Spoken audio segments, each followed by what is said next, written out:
Bonjour à tous, le printemps est enfin arrivé et Pâques se rapproche à grands pas. Si vous voulez fabriquer avec moi cette décoration de jardin, restez en ligne. Merci Marco d'accorder de ton temps à mon projet, peut-être aussi votre projet de bricolage pour Pâques. Peux-tu m'expliquer ce que tu as apporté? Oui, salut Toby, merci de m'avoir invité. Oui, volontiers. J'ai amené un beau lapin de Pâques à installer dans le jardin ou devant la porte de la maison. Il est assez facile à fabriquer avec un peu de matériel et quelques outils seulement. C'est à la portée de tous. C'est super. Voilà ici tout ce qu'il vous faut pour fabriquer ce lapin de Pâques. La liste des outils et du matériel est accessible par un lien figurant dans l'infobox.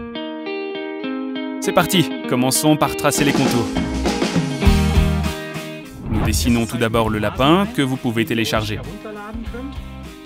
Oui, et pour ceux qui n'ont pas d'imprimante permettant d'imprimer en grand format, nous avons divisé le gabarit en plusieurs feuilles A4, donc facile à imprimer puis à assembler pour réaliser le gabarit à la taille réelle.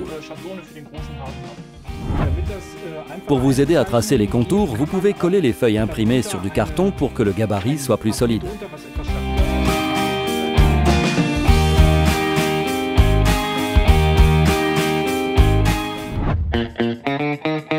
Le dessin est terminé, c'est le moment de scier.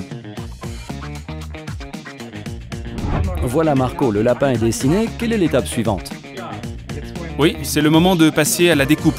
Pour la découpe grossière, nous utilisons une scie sauteuse. Plus tard, nous utiliserons la table de scie sauteuse pour faire une découpe fine des contours. Oui, je comprends. Dans ce cas, pensons à nous protéger les oreilles et les yeux. Maintenant, pour fixer la plaque à découper sur la table, nous utilisons des serre-joints à une main qui vont empêcher la plaque de glisser. Nous faisons bien sûr en sorte de ne pas couper le support qui se trouve dessous. À cette étape du projet, il s'agit d'effectuer une prédécoupe grossière. Nous utilisons pour cette prédécoupe une lame de scie sauteuse qui permet de faire rapidement des coupes grossières.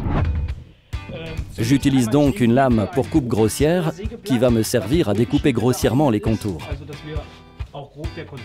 Changeons maintenant la position de la plaque.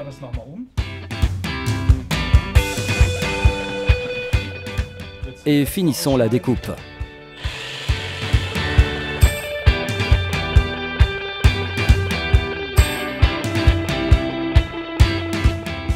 Voilà, c'est parfait. La prochaine étape consiste à faire une découpe plus fine du lapin, non? Exactement. Que recommandes-tu? Comment procéder? Nous pouvons utiliser une table de scie sauteuse. Il est aussi possible d'utiliser une scie sauteuse à main levée à guider le long des contours. La découpe fine peut être faite de différentes manières. Par exemple, avec différentes lames de scie adaptées aux coupes courbes fines. Ici, il est possible d'utiliser une lame à denture grossière. Elle permet de découper des courbes très serrées car la lame est dentée des deux côtés. Celle-là dispose d'une denture plus fine. Elle réalise des coupes de contours fins, mais elle ne permettra pas de scier les courbes serrées. Le choix et l'utilisation de la lame de scie dépendent aussi des goûts de chacun. Que veux-tu utiliser aujourd'hui? Je vais travailler avec la lame de scie sauteuse en utilisant la lame à denture fine. Ok.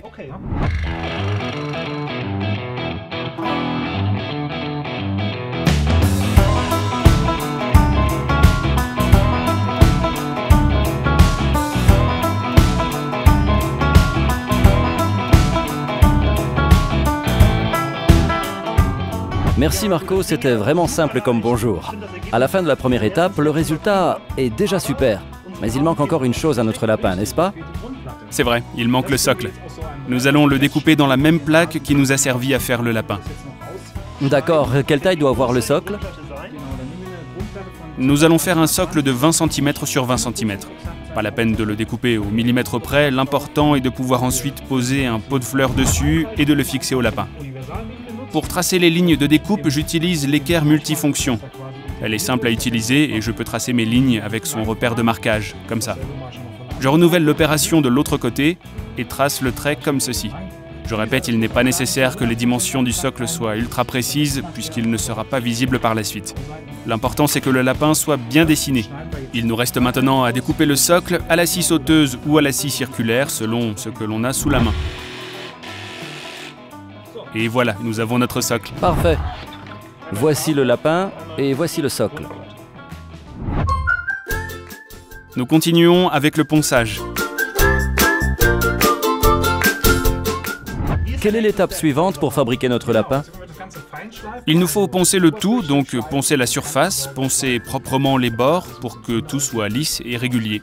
Nous avons différents abrasifs à disposition. Exactement. Il faut choisir parmi des grains différents. Voici une cale à poncer sur laquelle on peut fixer différents papiers abrasifs. Et voici la ponceuse ronde. Et avec ce bloc, on peut poncer dans des recoins. Tu commences? Oui, volontiers. D'accord.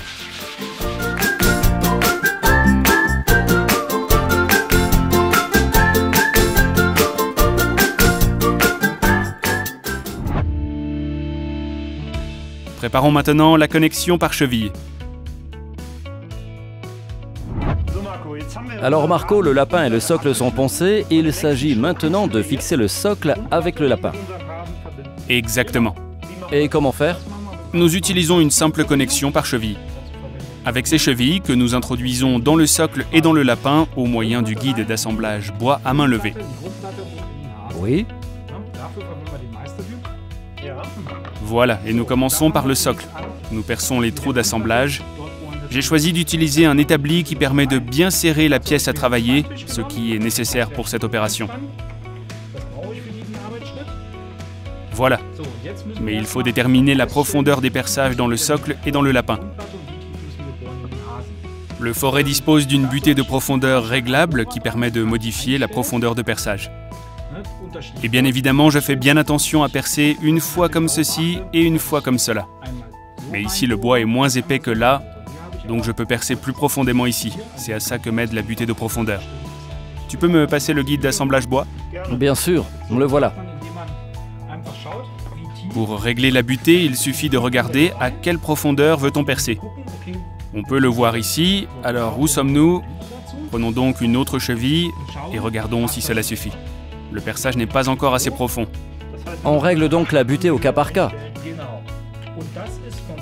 Exactement. Et le réglage est différent sur le socle et sur le lapin, car le perçage du lapin doit être moins profond. Alors je fixe la butée de profondeur réglable et regarde, c'est bon. Là nous avons à peu près cette profondeur de perçage dans le socle, et le reste sera dans le lapin. Nous ferons ce réglage plus tard. Prenons le forêt, serrons-le dans la perceuse. Posons ensuite le guide d'assemblage bois, qui a plusieurs douilles de guidage différents. Mais attention, nous avons un trou de cheville de 8, prenons donc une cheville de 8. Il faut choisir la bonne dimension, puis mettre le guide en place. Le guide d'assemblage bois est serré et il est possible de percer. Lorsqu'il est positionné de cette manière, on perce automatiquement au centre de la planche. Je n'ai pas besoin de relever l'emplacement exact du guide, nous verrons plus tard pourquoi. Ok, super. Et maintenant, le deuxième trou. Voilà, le socle est percé. Dégageons la plaque, tapotons-la légèrement pour chasser la poussière et les copeaux du perçage. Mettons les chevilles en place. Il faut certainement un peu de colle à bois. Oui, il faut appliquer un peu de colle dans les trous, mais pas trop pour pouvoir insérer les chevilles. Il faut les enfoncer de manière à ce qu'il reste de la longueur pour les perçages côté lapin.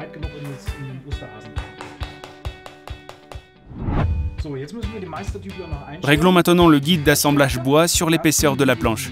Pour cela, nous utilisons la douille de guidage de 8 mm déjà utilisée et nous l'enfichons sur la cheville. Oui.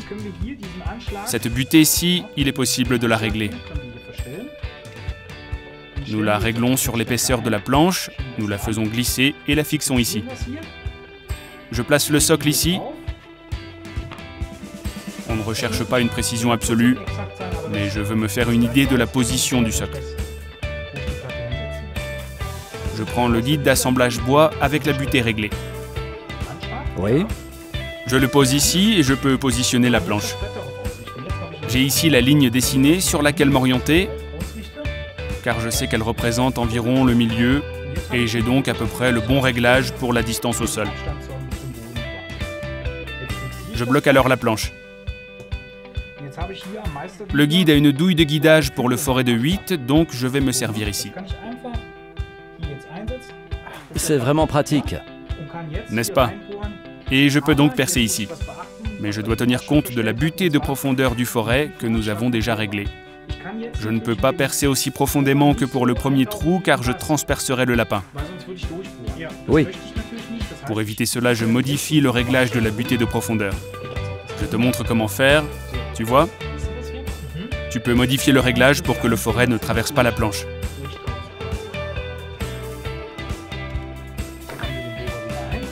Voilà, je serre le forêt et je peux percer.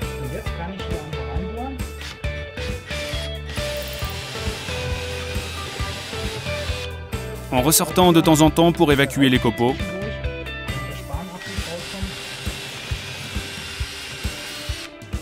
Et voilà, les trous sont positionnés exactement au niveau des chevilles. Et tout s'emboîte parfaitement, Marco? Eh bien, essayons.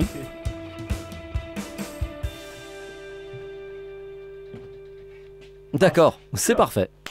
Oui. Marco m'a fait preuve d'une grande confiance et m'a confié la délicate tâche de mise en peinture du lapin. Enfin bon, il faut avouer que l'opération n'est pas vraiment risquée.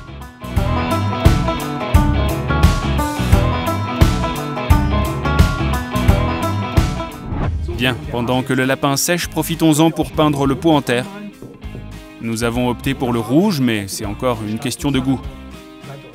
À vous de voir la couleur que vous préférez.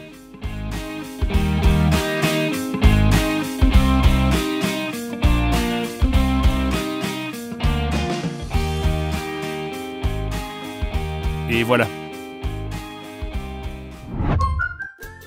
Utilisons ensuite nos gabarits pour dessiner le ventre, les oreilles et les yeux du lapin.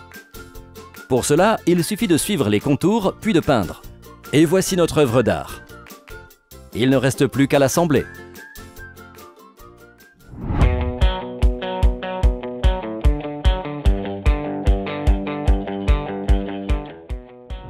Voilà, tous les éléments sont peints. Exactement. Notre lapin est terminé. Je le trouve vraiment super. C'est un bel objet de décoration. Exactement. Et maintenant, que faire? Oui, revenons au choix des couleurs. Nous avons décidé que le pot représentait le sac à dos du lapin. Étant peint en rouge, il donnera l'impression que le lapin porte le pot de fleurs comme un sac à dos.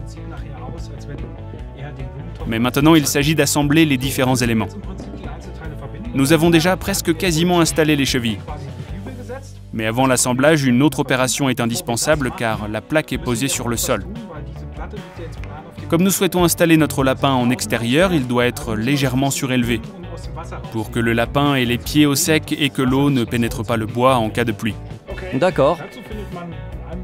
Vous trouverez dans tous les magasins de bricolage des patins à fixer qui permettent de surélever le socle et lui éviteront donc de tremper dans l'eau.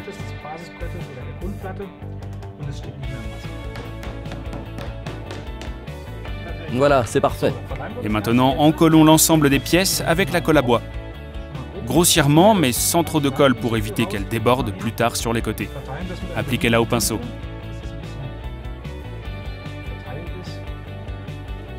La plupart des colles sont transparentes une fois sèches. Ce qui est blanc maintenant sera invisible plus tard. Ce n'est donc pas grave si un peu de colle déborde. Ce qu'il faut avoir en tête pour l'encollage, notre lapin de Pâques est un lapin d'extérieur. Oui. Il nous faut donc de la colle résistante à l'eau. Il y a différents termes techniques pour cela, la colle D3 par exemple. C'est un point dont il faut tenir compte au moment d'acheter la colle. Un peu de colle dans les trous des chevilles et tout s'assemble parfaitement. Et vous voyez, le surplus de colle s'échappe lorsque l'on presse les différents éléments. Mais les résidus de colle deviendront invisibles au séchage. D'accord. Quel temps de séchage recommandes-tu? Une nuit, je dirais, pour être sûr que tout soit sec. D'accord. Est-ce que tu penses que la solidité est suffisante? Non, il serait judicieux de la renforcer. Cette partie-là est très grande et exerce donc des contraintes mécaniques. Oui. Il se peut que la liaison par cheville ne résiste pas à l'épreuve du temps et rompe. On peut prendre des équerres de ce type et les fixer à l'arrière, ou consolider l'ensemble avec des triangles ou une barre de bois. Les possibilités sont nombreuses. Pour que notre lapin soit le plus solide possible, nous avons choisi d'utiliser des équerres métalliques. Il suffit de les visser, puis de les peindre dans la teinte de base du lapin. Bon, libérons le lapin. Eh oui, et voici le résultat dans toute sa splendeur. Le pot vient à l'arrière comme un sac à dos sur le socle. Et je trouve, Marco, que le lapin est vraiment réussi. Oui, le résultat est beau à voir. C'est sûr, je vais sortir avec le lapin et lui chercher un emplacement dans le jardin. Planter une plante dans le pot et voir l'effet produit. Merci infiniment de m'avoir aidé dans ce projet, ce fut un vrai plaisir. Oui.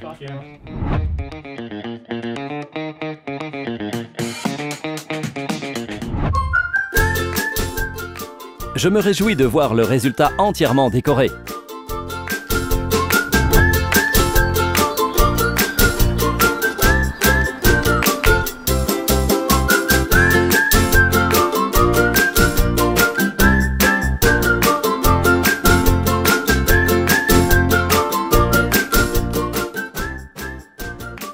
Si vous avez apprécié cette vidéo, faites-nous plaisir en la likant. Ou bien abonnez-vous à notre canal et activez la cloche pour ne plus rater aucune vidéo. Nous attendons avec hâte le prochain projet. D'ici là, restez curieux. Votre Toby.